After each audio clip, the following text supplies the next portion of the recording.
저희들이 함께 말씀을 나누고 있는 큰 제목이 세 가지 옷입니다. 세 가지 옷이고 오늘은 그 세 번째 시간입니다. 첫 번째 우리가 생각했던 옷의 그 내용이 뭐였죠? 벗겨진 옷. 두 번째가 뭐죠? 구별된 옷. 이 두 가지 다시 좀 복습을 해야겠죠. 그래야지 오늘 세 번째 옷에 들어가는 어떤 그 백그라운드가 쫙 이렇게 깔리지 않을까라는 생각을 하게 됩니다. 첫 번째 시간 벗겨진 옷이죠. 요셉의 채색 옷이 다른 사람의 미움과 시기 때문에 억지로, 자기가 벗고 싶어서 벗은 게 아니고 억지로 벗겨졌던 그 채색 옷이다라는 거예요. 그 이야기를 통해서 우리가 살펴봤던 내용이 뭐예요? 벗겨졌다라는 것은, 내가 원치 않았다 벗겨졌다는 것은 뭐예요? 굉장히 기쁘지 않고 또 슬프고 또 고난이 내 삶에 찾아왔다라는 거죠. 그런데 그 고난 속에 숨겨진 하나님의 연단과 섭리, 그리고 예비하심, 옷이 벗겨져야, 채색 옷이 벗겨져야 그 다음에 어떤 옷을 입게 되었다고 우리가 살펴봤을까요? 총리 대신으로서 애굽의 총리만 입을 수 있는 세마포 옷. 채색 옷을 입고 있으면 그 세마포 옷을 입을 수 있어요, 없어요? 없게 되는 거죠. 고난과 연단을 통해서 하나님께서 예비하신 그 세마포 옷을 입기 위해서 벗겨짐의 그런 채색 옷을 요셉이 경험하게 되었다라는 게 첫 번째 벗겨진 채색 옷이었습니다. 자, 두 번째 옷은 어떤 옷이라고 그랬죠? 구별된 옷이라고 했습니다. 구별된 채색 옷. 여러분들이 선한 일을 했다고 해서 세상이 여러분들에게 항상 박수 쳐주는 그런 결과는 이루어지지 않습니다. 여러분들이 아무런 잘못은 안 해도 세상을 여러분을 미워하고 시기하고 여러분들을 유혹하고 걸어 넘어뜨리려고 하는 그런 세상 가운데 살아가는 거예요. 왜 그럴까요? 여러분들은 특별한 하나님의 인치심을 받은 하나님의 자녀됨의 권세가 있는 사람들이에요. 이거를 어떤 그 세력이 여러분들을 정체성을 흐트려고 한다고 그랬죠? 사단의 권세죠. 가만두고 싶지 않거든요. 왜요? 그 사랑에 대한 것들을 시기하고 미움할 수밖에 없는 어떤 그런 거, 어떻게 해서든지 하나님으로부터 멀리 떠나게 하고 싶은 게 사단의 세력의 마음이고 그들의 작전이다라는 것입니다. 그런데 여러분들은 예수 그리스도로 말미암아 얻은 하나님의 자녀된 영광스러운 신분을 가지고 있는 하나님의 특별한 사랑을 받는 귀한 존재임을 우리가 구별된 채색 옷을 통해서 우리가 함께 이야기를 나눴습니다. 그러면 오늘 세 번째입니다. 세 번째, 채색 옷 이야기에 담긴 가장 중요하고 복음의 핵심적인 어떤 진리에 대한 내용입니다. 그건 뭐냐면 피 묻은 채색 옷이다라는 거예요. 이 말씀을 통해서 우리가 우리가 깨닫고 하고자 하는 것은 뭐냐면 구원에 대한 확신, 다시금 새롭게 붙잡게 되는 시간이 되기를 간절히 소망해 봅니다. 우리가 오늘 함께 읽은 말씀은요, 요셉이라는 사람이 형들의 손에 의해서 깊은 웅덩이에 던져졌다가 결국에는 이스마엘 사람들에 팔려서 애굽으로 종으로 노예로 끌려가게 되는 그런 비극적인 운명을 기록하고 있습니다. 자, 이런 이야기가 전개가 되려고 하면 이 이야기의 내용은 어떻게 전개가 돼야 돼요? 누구에게 몇 명에 의해서 붙잡히게 됐고 또 구덩이에 처박혔는데 몇 시간을 거기에 있었고 또 어떻게 끌어올려와졌고 또 어떤 길을 거쳐서 어디를 경로를 해가지고 어떻게 갔고 이런 스토리가 연결되는 게 굉장히 자연스러운 어떤 이야기의 전개가 될 것입니다. 그런데요, 우리가 오늘 읽었던 그 이야기 속에는요, 우리의 시선을 사로잡는 것은 그런 어떤 서사적인 어떤 사건 중심의 이야기가 아닙니다. 우리의 시선을 사로잡는 것, 그리고 하나님의 시선이 움직이는 그 눈동자, 또 관찰하는 그 어떤 사건의 흐름이라는 것은 뭐냐면, 흥미롭게도 요셉이라는 인물보다도 오늘 여러분들이 읽었던 그 본문 중에서 가장 많이 나오는 단어가 하나 있어요. 그게 뭘까요? 옷입니다. 옷. 그러니까 어떠한 사건이나 시간이나 어떤 인물이나 이런 것보다도 옷에 모든 어떤 시선과 관심이 몰려있다는 걸 여러분들이 보게 될 거예요. 나중에 한번 세어보세요. 옷이라는 단어가 몇 번 나오는가? 저도 안 씌워봤어요. 나중에 한번. 근데 옷 계속해서 나옵니다. 근데 계속해서 하나님의 시선이 옷이라는 것에 머물러 있는 것처럼 느껴질 수밖에 없어요.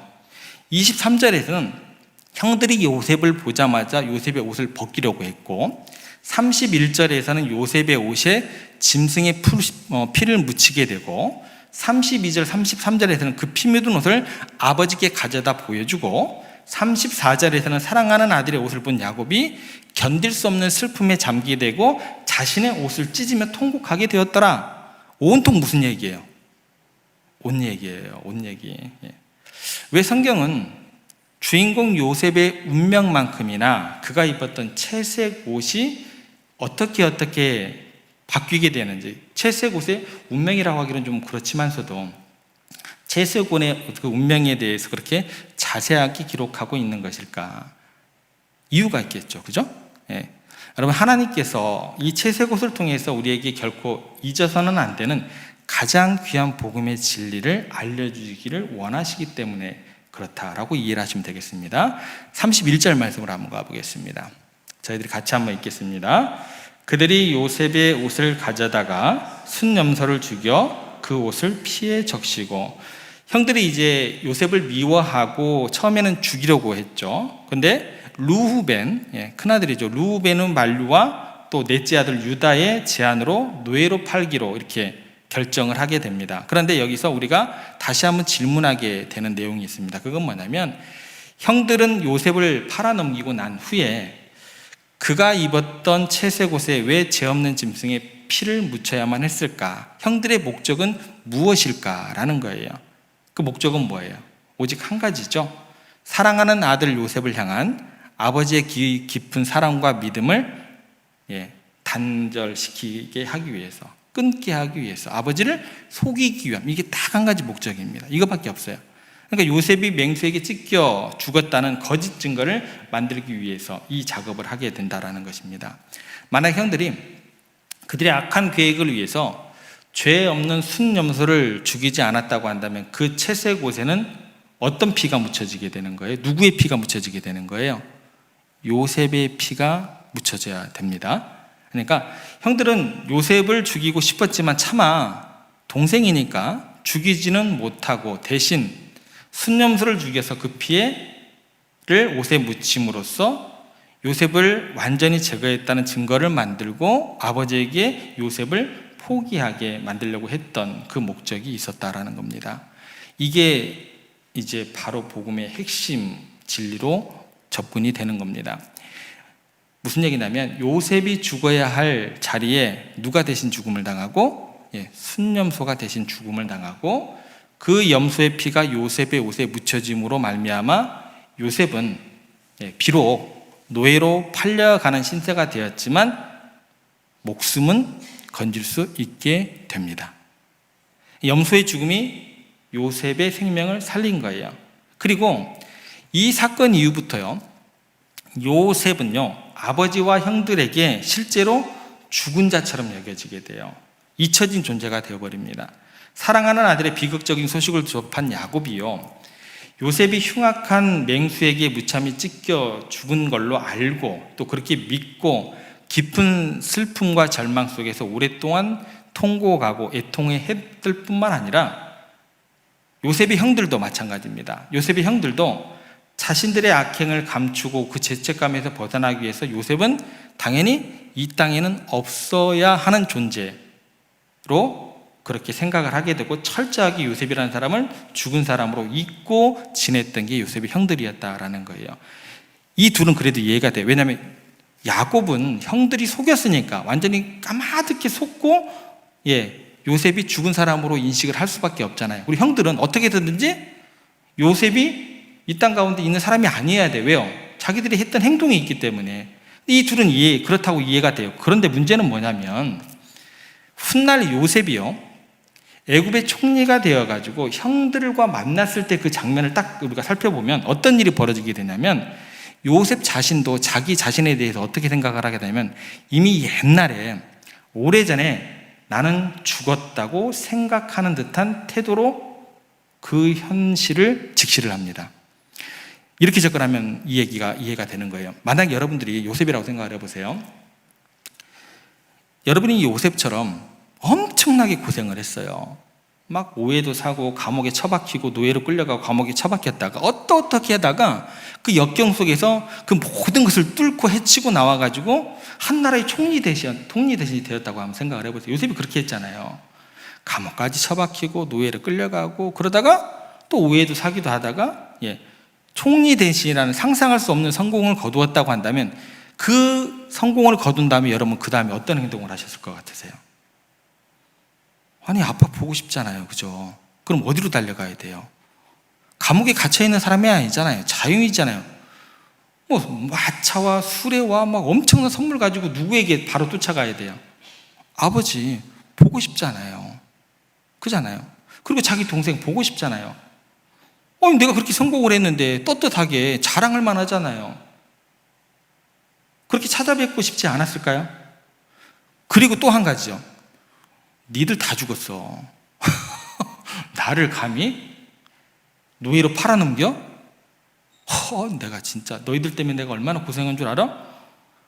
자기를 괴롭혔던 매정한 형들에게 복수하고 싶지 않았을까요? 저 같으면 당장 쫓아갑니다. 가만 안 둬요. 그죠? 그런다고 또 목사님 그러실 거야. 그렇게 쳐다보면 어떻게 합니까? 또 그러지 마세요. 요셉이 뭐 그런 어떤 결과로 나와야 되지 않을까요? 그런데 그 순간에 요셉이요, 자신이 완전히 죽었다고 생각했던 것 같아요. 성공했지만 아버지께 찾아가지 않습니다. 형들에게 원한을 갖기보다도 하나님의 섭리가 무엇인지 먼저 생각하게 됩니다. 그러니까 과거의 모든 아픔과 상처, 미움과 원망을 이걸 하나님의 어떤 섭리의 관점, 하나님의 은혜 안에서 뭔지는 모르겠지만 완벽한지 아닌지는 모르겠어요. 근데 뭔가 잊어가려고 노력을 했고 그게 실질적으로 열매로 맺어지고 있었던 것 같아요. 그러니까 뭐예요? 새 사람이 되었던지 새 사람이 되어져 가고 있던 과정에 대해 둘 중에 하나입니다. 나는 죽었다가 다시 살아났다. 순념수의 죽음이 사실 요셉의 죽음이었고 그 아버지도 요셉을 죽은 줄 알았고 형들도 요셉을 죽은 줄로 알았고 모든 사람들이 어떻게 돼요? 까마득해 잊고 있었다라는 게 성경의 기록입니다. 이 이야기를 생각하면서 이제 우리가 구약의 다른 사건으로 한번 연결시켜 볼 수 있어요. 아브라함이 하나님의 명령을 따라서 독자 이삭을 모리아 산에 번제로 바치려고 했던 사건을 생각하시면 됩니다. 아브라함이 아들 이삭을 제단 위에 올려놓고 칼을 높이 들어서 막 죽이려는 순간에 하늘에서 소리가 들리게 됩니다. 아브라함아, 아브라함아, 네 아이에게 손을 대지 말라. 그리고 아브라함이 주위를 둘러보니까 숯불에 걸린 순양 한 마리가 옆에 있게 됩니다. 결국 아브라함은 이삭을 대신해서 그 순양을 잡아서 피를 흘려 번제로 드리게 되고 이삭이 죽어야 할 자리에 순양이 대신 피 흘림을 당함으로써 이삭은 살아날 수 있게 되었다라는 것입니다. 대신 죽는 대상, 희생 제물이 있었다라는 이야기가 되는 거예요. 바로 이 이야기가요, 요셉의 피 묻은 채색옷 이야기가 그리고 아브라함의 순양 이야기가 기독교 신앙의 핵심적인 진리, 복음의 놀라운 비밀을 우리에게 선명하게 보여주게 되는 것입니다. 우리가 죄인 되었기 때문에 반드시 피 흘림이 없은 즉 사함이 없는 하나님의 심판에 의해서 죽임을 당해야 하는데 우리 대신 누가 죽이심을 당하게 되느냐? 예수 그리스도께서 십자가에서 마치 짐승처럼 죽은 것처럼 피 흘려서 사지가 못 박혀서 매달려서 온 피를 다 쏟아 죽으심으로 말미암아 그분의 피로 말미암아 우리의 죄가 완전히 용서받고 우리가 영원한 지옥에 들어가고 사망에 이르러야 함에도 불구하고 예수님이 대신 죽으심으로 우리는 죄사함을 얻게 되었다. 이 진리를 믿는 게 기독교의 핵심이 되는 겁니다. 그래서 요한계시록 19장 13절에 이런 말씀이 나오게 됩니다. 무슨 얘기가 나올까요? 옷 얘기가 나오겠죠? 읽겠습니다. 같이. 또 그가 피 뿌린 옷을 입었는데 그 이름은 하나님의 말씀이라 칭하더라. 무슨 얘기가 나와요? 옷인데 피 뿌린 옷. 그러니까 그리고 그 이름은 뭐라고 나와요? 하나님의 무슨 얘기냐면 하나님의 말씀 전체가 무엇에 대한 이야기라는 거예요? 피 뿌린 옷에 대한 이야기라는 거예요. 그러니까 우리가 예수 그리스도를 옷 입었다라는 것은 뭐냐면 바로 이 피 뿌린 옷을 덧입게 되었다라는 거예요. 그분의 희생을 통해서 우리가 덮여지고 가려지게 되었다. 이 내용이 되는 거예요. 그래서 베드로전서 1장 2절은 이렇게 또 이야기를 합니다. 저희들 같이 한번 읽겠습니다. 곧 하나님 아버지의 미리 하심을 따라 성령이 거룩하게 하심으로 순종함과 예수 그리스도의 피 뿌림을 얻기 위하여 택하심을 받은 자들에게 편지하노니 은혜와 평강이 너희에게 많을지어다. 여기 보시면 택하심을 받은 자, 이거를 한 단어로 표현하면 성도들이라고 이야기할 수 있겠죠. 그죠? 택하심을 받은 자. 근데 성도들은 어떤 사람이다라고 설명해 주고 있어요. 뭐 하려고 택하심을 받은 자들이에요? 예수 그리스도의 피 뿌림을 얻기 위해서 택하심을 받은 자들이다, 이렇게 설명하고 있죠. 그죠? 예, 저만 한글 읽을 줄 아는 거 아니죠? 예, 택하심을 받은 자들은 피 뿌림을 얻기 위해서 택하심을 받았다, 이렇게 이야기를 해주고 있어요. 그러니까 예수님께서 우리 대신 구약의 순양처럼, 순년소처럼 피 흘려 죽으심을 당하고 그 보배로운 피를 흘려 주심으로 말미암아 우리가 죽을 자리에서 완전히 구원받은 줄로 믿을 수 있는 그 믿음 가운데 거하는 게 기독교의 핵심이 되는 것입니다. 그러므로 우리가요, 이 피 묻은 채색옷, 또 예수 그리스도의 보혈의 흔적을 볼 때마다 두 가지 사실을 꼭 기억하셔야 됩니다. 그 첫 번째는 뭐냐면 옛사람이었던 나는 뭐다? 죽었다라는 사실이에요. 나의 죄, 나의 허물, 나의 과거는 예수 그리스도 십자가에서 그분과 함께 이미 죽었다. 이거 꼭 기억하셔야 됩니다. 두 번째 기억해야 될 것은 뭐냐면 내 안에 그리스도가 살아계시고 나는 새 사람이 되었다, 이 사실입니다. 그러니까 그리스도의 죽음은 나를 위한 죽음이었다라는 거예요. 그리스도의 부활은 나의 새로운 생명이 되었다라는 것입니다. 그래서 요셉은 자신의 아버지와 형들에게 죽은 자처럼 취급받게 되었지만 그때부터 과거를 뭐예요? 완전히 잃어버리고 잊어버리고 주어진 상황 속에서 최선을 다하며 전혀 새로운 인생을 살게 되는 것입니다. 여러분, 교회 나온다고 해서 여러분들 새로운 삶이, 새로운 하루가 여러분들이 사라지는 게 아니에요. 두 가지 먹이라고 그랬죠? 옛사람이 나는 죽었다. 그거하고 또 뭐예요? 내 안에 그리스도가 살아계시고 나는 새 사람으로 인침이 되었다. 이 두 가지입니다. 그래야 내가 오늘하고 다른 내일 새로운 사람으로 하루를 시작할 수 있는 것이고, 내일 또 실수하고 넘어진다 할지라도 뭐예요? 어제 오늘 내는 죽은 거잖아요. 내 안에 예수 그리스도 사신 거는 계속되는 거잖아요. 또 그 다음 날을 우리가 살아갈 수 있는, 새 사람으로 살아갈 수 있는 그 삶의 자리로 나아갈 수 있다. 이 두 가지 잊으시면 안 된다라는 것입니다. 그래서 우리는 더 이상 과거의 죄와 허물에 얽매여서는 안 됩니다. 실수 안 하는 사람이 어디가 있어요? 실패 안 하는 사람이 어디가 있어요? 매번 우리가 항상 하는 얘기가 뭐예요? 아이고 또 회개합니다. 맨날 회개만 하실 거예요? 안 그러잖아요. 회개하려고 하면 이 두 가지를 아예 깡그랗게 잊어버리고 하세요. 그렇게 신앙생활하면 됩니다. 하나님께서 이 두 가지 기억하라고 하시는데 왜 맨날 와가지고 죽을 똥 쌀 똥 막 눈물 질질 짜면서 회개만 하시다 가시는 거예요? 아니다라는 거예요. 과거의 죄와 허물에 얽매여서 안 됩니다. 과거의 실패나 실수, 나쁜 습관, 죄책감에 시달렸어도 안 된다라는 거예요. 사도 바울이 이 진리를 우리에게 이렇게 설명을 해주게 됩니다. 로마서 6장 11절 말씀 저희들 같이 한번 읽겠습니다. 이와 같이 너희도 너희 자신을 죄에 대하여는 죽은 자요 그리스도 예수 안에서 하나님께 대하여는 살아있는 자로 여길지어다. 아멘. 이렇게 선포하셔야 돼요. 옛날에 과거에 지은 죄와 허물과 나쁜 습관에 대해서는 어떻게 여기라고요? 이미 예수님과 함께 죽은 자로 여기시기를 바랍니다. 그리고 하나님에 대해서, 하나님 안에서는 새로운 생명을 얻었다라는 거예요. 이거를 또 한번 다른 구절로 한번 접근해 볼게요. 갈라디아서 2장 20절입니다. 어떻게 설명해 주는지 한번 같이 한번 읽어보겠습니다. 내가 그리스도와 함께 십자가에 못 박혔나니 그런즉 이게 내가 사는 것이 아니요 오직 내 안에 그리스도께서 사시는 것이라. 이제 내가 육체 가운데 사는 것은 나를 사랑하사 나를 위하여 자기 자신을 버리신 하나님의 아들을 믿는 믿음 안에서 사는 것이라. 이제 과거의 내는 다 죽고 예수 그리스도의 보혈로 완전히 제사함을 받고 새로운 생명을 얻은 새로운 인생이 된 것을 사도 바울은 여러분들에게 믿기를 강하게 권면하고 있다라는 것입니다. 이것이 바로 예수 그리스도의 피 묻은 옷을 입은 그 피로 덮어진 새로운 존재가 된 사람들의 놀라운 특권, 그리고 우리의 신앙 고백이 되어야 할 것입니다. 여러분 혹시 북극곰에 대한 이야기 혹시 들어보셨는가 모르겠습니다. 북극곰은 무슨 색이에요? 흰색이죠. 근데 그 흰색인데 그들이 사는 동네의 색깔은 온통 무슨 색깔이에요?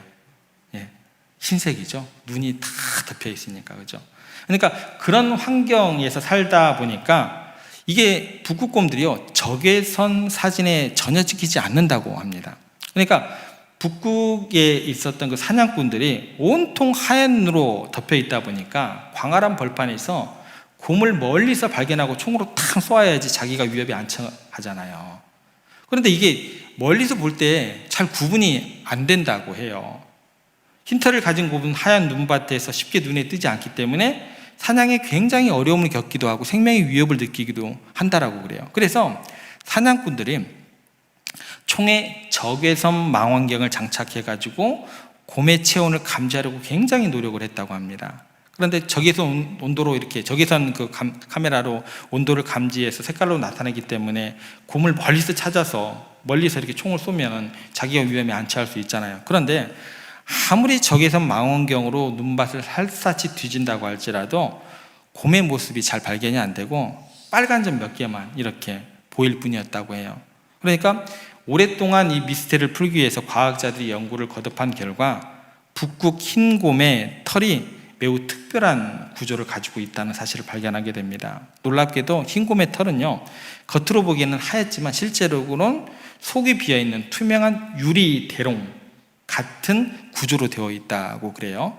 마치 빨대처럼 털 하나하나에 작은 구멍들이 촘촘하게 뚫려 있는 그런 구조라고 합니다. 그래서 햇빛이 비치면 어떻게 될까요? 햇빛을 그대로 다 흡수하겠죠. 그래서 최대한 보온을 할 수 있는 그런 구조가 되는 것이고, 체온을 따뜻하게 유지하게 되는 것이고, 차가운 냉기를 완전히 막아주기 때문에 혹독한 추위 속에서 견딜 수 있는 그런 역할을 하게 되는 것이고, 또 그것들이 하얀 것들이기 때문에 더욱더 눈에는 더욱더 잘 안 보이게 되는 것이죠. 정리하면 이렇습니다. 흰 곰의 털은 강력한 자외선을 놀랍게 흡수를 하지만 체온을 나타내는 적외선은 완전히 거기서 튕겨져 나가질 않죠. 다시 안으로 들어오게 되는, 완벽하게 차단하는 놀라운 기능을 갖고 있었다고 합니다. 그러니 아무리 뛰어난 적외선 망원경으로 그 곰을 찾으려고 해도 그 모습이 보이지 않고, 결국은 사냥꾼들은 어떻게 돼요? 직접 눈에 보였을 때 총으로 방아쇠를 당기는 밖에, 그런 위험한 방법밖에 없게 되었다고 합니다. 하나님께서 이처럼 곰에게도 자신을 완벽하게 보호할 수 있는 특별한 옷을 입혀주는데, 하물며 우리에게 이보다 더 놀라운 은혜의 옷을 입혀주시지 않았나라는 그 사실을 우리가 이 시간 기억했으면 좋겠습니다. 여러분의 과거의 죄악이 아무리 더럽고 추악하고 붉을지라도 우리가 예수 그리스도의 옷을 입는 순간 우리는 눈보다 더 희고 깨끗한 하나님의 의의 옷으로 덧입혀지게 됨을 믿으시기를 바랍니다. 하나님께서는요, 이 작업을 그냥 어느 때 갑자기 시작하신 게 아니에요. 하나님께서 이미 창세기에서부터 우리의 죄와 부끄러움을 가리기 위해서 우리의 근본적인 신분을 새롭게 하기 위해서 새로운 옷을 입히시는 것을 가장 중요하게 여기셨다라는 게 성경의 기록입니다. 에덴 동산에서 인류의 조상인 아담과 하와가 하나님의 말씀을 불순종하고 범죄해서 자신의 죄를 깨닫고 너무나 부끄러운 마음에 서로 나뭇잎으로 몸을 가리려고 했을 때 하나님께서 친히 짐승의 피를 흘리셔서 그 피로써 죄를 속죄하시고 그 가죽으로 옷을 지어 그들의 부끄러운 몸을 따뜻하게 감싸주었다. 그게 창세기 3장의 말씀입니다. 시작부터 그래요. 시작부터. 어느 정도 가다가 너희들 내가 좀 그럴듯하게 잘하면 내가 너희들에게 의의 옷 입혀줄게. 그게 아니에요. 시작부터예요. 가죽이 어디서 났을까요? 분명히 양이나 염소 잡으신 거잖아요. 거룩하신 하나님이 피를 흘리시면서 짐승을 잡아서 그 가죽 깨끗하게 손질해가지고 한 땀 한 땀 꿰어가지고 아담과 하와에게 입으셨다라는 겁니다. 여러분, 하나님께서 우리에게 죄와 허물을 가리기 위해서 예수 그리스도의 희생으로 옷을 새롭게 입혀주셨다라는 거 기억하시기 바랍니다. 예수 그리스도로 옷 입은 우리는 북극곰처럼 아무리 사탄이 여러분의 과거의 죄를 들치워내고 여러분을 공격하려고 해도 완전한 뭐가 되는 거예요? 예수 그리스도의 보혈이 보호막이 되는 거예요. 보호막이 되는 거예요. 예수 그리스도의 능력이 없으면 여러분들 항상 회개만 하다 가세요. 제가 말리지 않을게요. 맨날 여기 오셔서 울고만 가세요. 그런 신앙생활 한번 해보실래요? 네. 제가 말리지 않을게요. 예수 그리스도의 보혈의 능력이 없다고 한다면 그런 신앙생활 하세요. 그게 아니잖아요. 모든 것을 가려주시는 보혈의 능력이 있잖아요. 우리의 죄는 더 이상 보이지 않고 하나님 앞에서 완벽하게 깨끗하게 의인으로 서게 됨을 믿으시기를 바랍니다. 그래서 요한계시록 3장 5절 말씀에 이렇게 이야기를 해주십니다. 같이 읽겠습니다. 이기는 자는 이와 같이 흰 옷을 입을 것이요 내가 그 이름을 생명책에서 결코 지우지 아니하고 그 이름을 내 아버지 앞과 그의 천사들 앞에서 시인하리라. 믿음을 붙잡고 끝까지 그 길을 가고 승리하면 하나님께서 우리에게 순결한 흰옷을 입혀주신다라는 약속이 되는 것입니다. 이 흰옷은 여러분의 노력과 여러분의 헌신으로 되어지는 것이 아니고 그리스도 보혈의 능력을 통해서 덧입혀진 옷, 그렇게 희게 된 옷임을 다시 한번 기억하시기를 바랍니다. 아무리 사탄이 여러분들을 공격하도 우리를 알아볼 수 없을 만큼 거룩한 의인으로 우리를 지켜주시고 우리를 생명책에 기록되게 하시는 놀라운 은혜가 있는 줄 믿으시기를 바랍니다. 날마다 여러분들 그래서 채색 옷을 생각하시고 세마포 흰 옷을 생각하시고 예수 그리스도의 은혜로 말미암아 그리스도 예수로 옷 입은 사람이다 라는 그 마음 가운데 거하시기를 바랍니다. 그래서 생명이 끝까지 보존되고 이 땅에서 하나님의 은혜로 특별히 구별된 하나님의 사랑받는 영원한 하늘나라를 상속할 사람들인 걸 믿으시고 이 땅에서 어떤 어려움이 여러분들 앞을 가로막는다 할지라도 하나님께서 더 좋은 옷을 또 하늘나라에 예비한 것을 믿으시고 끝까지 주님께 찬양을 올리면서 날마다 승리의 삶을 살아가시는 여러분들 되시기를 주님의 이름으로 간절히 부탁드립니다.